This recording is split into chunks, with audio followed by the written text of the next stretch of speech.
Tujuan pembuatan video ini adalah untuk mengetahui informasi akuntansi diferensial bermanfaat untuk membantu manajer dan pemilik bisnis dalam membuat keputusan yang lebih informasional dan tepat guna. Dengan membantu membandingkan biaya pendapatan atau kontribusi antara dua atau lebih alternatif. Mereka dapat memilih alternatif yang paling menguntungkan bagi perusahaannya.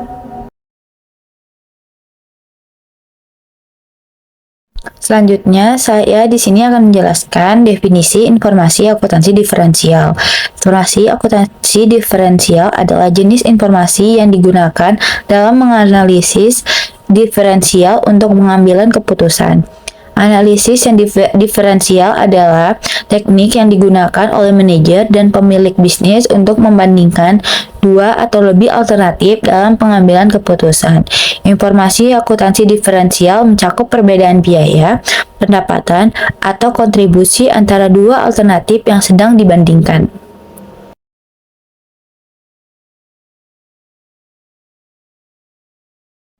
Selanjutnya saya akan menjelaskan beberapa contoh situasi di mana informasi akuntansi diferensial digunakan.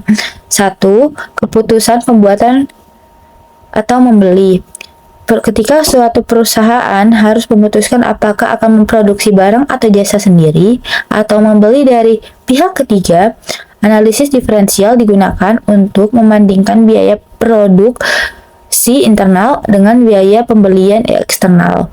Kedua, ada keputusan penghentian produk atau departemen. Ketika perusahaan harus memutuskan untuk menghentikan produk atau menutup departemen tertentu, analisis diferensial digunakan untuk membandingkan biaya yang terkait dengan produk atau departemen tersebut dengan memanfaatkan yang diharapkan dari keputusan tersebut. Ketiga, ada keputusan harga penjualan khusus. Ketika perusahaan memutuskan penawaran memproduksi barang jasa khususnya untuk klien tertentu. Analisis diferensial membandingkan biaya tambahan yang terkait dengan pesanan tersebut dengan pendapatan yang dihasilkan dari pesanan tersebut. Keempat, ada investasi. Ketika perusahaan harus memutuskan apakah akan menginvestasikan dana dalam proyek baru atau pembelian aset tertentu. Analisis diferensial digunakan untuk membandingkan arus kas yang diharapkan dari investasi dengan biaya investasi tersebut. Dan yang terakhir ada keputusan penentuan harga. Ketika perusahaan harus menentukan harga jual suatu produk atau jasa, analisis diferensial digunakan untuk memastikan bahwa harga jual mencakup biaya produksi dan menghasilkan keuntungan yang diinginkan. Selanjutnya ada proses pengambilan keputusan adalah serangkaian langkah yang diambil oleh individu atau kelompok untuk memilih satu dari beberapa alternatif yang tersedia. Proses ini dapat berbeda-beda tergantung pada konteksnya, tetapi pada umumnya melibatkan langkah-langkah berikut. 1.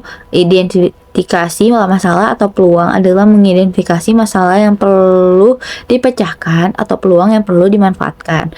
Ini mungkin merupakan situasi di mana ada masalah yang perlu diatasi atau kesempatan yang perlu dimanfaatkan. Contohnya, sebuah perusahaan menentukan bahwa laba bersih mereka telah turun selama beberapa kuartal terakhir dan mereka perlu mengidentifikasi penyebab dan mencari cara untuk memperbaiki kinerja keuangan mereka. Kedua, pengumpulan informasi. Pengumpulan informasi ini yang relevan dapat berupa data, fakta, atau analisis yang diperlukan untuk memahami situasi yang dengan lebih baik. Contohnya, perusahaan tersebut memulai mengumpulkan data tentang biaya produksi, penjualan, dan faktor-faktor lain yang mungkin mempengaruhi kinerja perusahaan. Ketiga, identifikasi alternatif. Mengidentifikasi berbagai alternatif atau pilihan yang dapat diambil untuk menganalisis masalah atau memanfaatkan peluang. Contoh, perusahaan tersebut dapat memiliki beberapa alternatif seperti mengurangi biaya produksi, meningkatkan strategi pemasaran, atau memperluas ke pasar yang baru. Selanjutnya, 4. Evaluasi alternatif. Setiap alternatif dievaluasi berdasarkan kriteria yang telah ditetapkan. Kriteria ini Bisa berupa faktor keuangan, sosial, lingkungan, atau lainnya, tergantung pada jenis keputusan yang diambil. Contohnya, perusahaan tersebut mungkin akan mengevaluasi setiap alternatif berdasarkan potensi kenaikan laba bersih, tingkat resiko yang terkait, dan dampak terhadap citra perusahaan. Kelima, ada implementasi keputusan. Setelah keputusan diambil, langkah selanjutnya adalah mengimplementasikannya. Ini melibatkan perencanaan dan pelaksanaan dan langkah-langkah yang diperlukan untuk menerapkan keputusan tersebut. Contohnya, perusahaan mulai mengimplementasikan otomatisasi produk dengan menginvestasikan dalam peralatan baru dan melatih karyawan tentang penggunaannya. Dan yang terakhir ada pemantauan dan evaluasi. Terakhir, keputusan dievaluasi secara berkala untuk memastikan bahwa mereka efektif. Jika diperlukan, perubahan dapat dilakukan untuk mengatasi masalah yang muncul selama implementasi.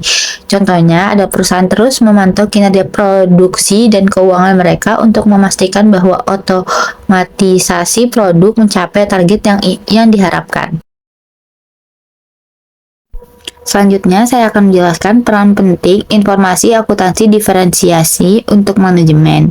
Adalah alat penting dalam membantu manajer membuat keputusan yang lebih baik, mengoptimalkan kinerja perusahaan, mencapai tujuan bisnis. Ini memberikan dasar yang kuat bagi manajer untuk melakukan perencanaan, evaluasi, dan pengambilan keputusan yang efektif dalam berbagai aspek bisnis. Informasi akuntansi diferensiasi mencakup unsur-unsur pokok yang memungkinkan perbandingan antara dua atau lebih alternatif dalam pengambilan keputusan bisnis. Unsur-unsur pokok ini melibatkan perbedaan biaya, pendapatan, atau kontribusi antara alternatif-alternatif yang sedang dipertimbangkan. Berikut adalah unsur-unsur pokok informasi akuntansi diferensiasi. 1. Ada biaya diferensiasi. Biaya diferensiasi adalah perbedaan biaya antara dua alternatif atau lebih. Contohnya adalah sebuah perusahaan harus memutuskan apakah akan memproduksi suatu komponen dalam rumah atau membeli dari pemasok eksternal. Biaya produksi internal ini mencakup bahan baku, tenaga kerja, dan biaya overhead pabrik.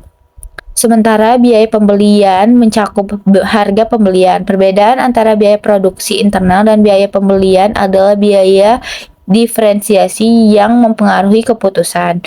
Kedua, ada pendapatan diferensiasi. Pendapatan diferensiasi adalah perbedaan pendapat antara dua alternatif atau lebih. Contohnya, seorang restoran harus memutuskan apakah akan membuka cabang baru di lokasi tertentu atau tidak. Pendapat diferensiasi dalam hal ini adalah perbedaan antara pendapatan yang diperoleh dari cabang baru atau pendapatan yang diperoleh jika cabang tersebut tidak dibuka. Ketiga, ada kontribusi margin diferensiasi.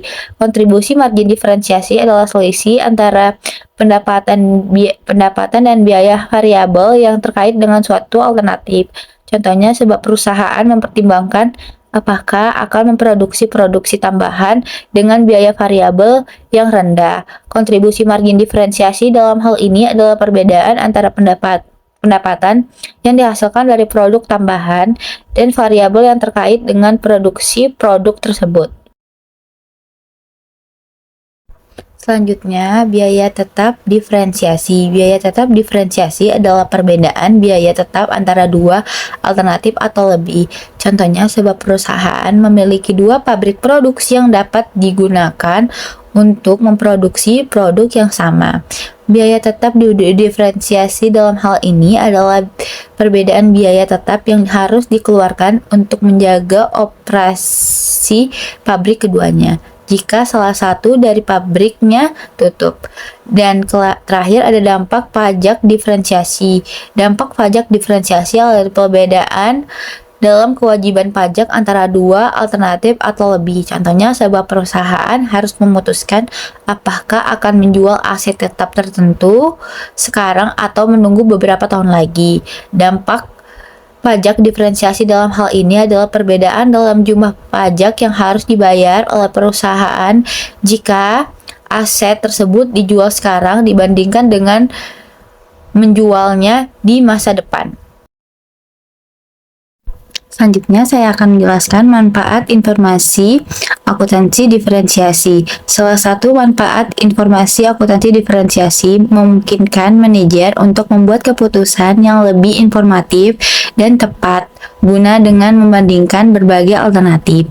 Ini membantu mereka memahami dampak finansial dari setiap pilihan yang tersedia. Contohnya, sebuah perusahaan harus memutuskan apakah akan memproduksi komponen sendiri atau membeli dari pemasok eksternal.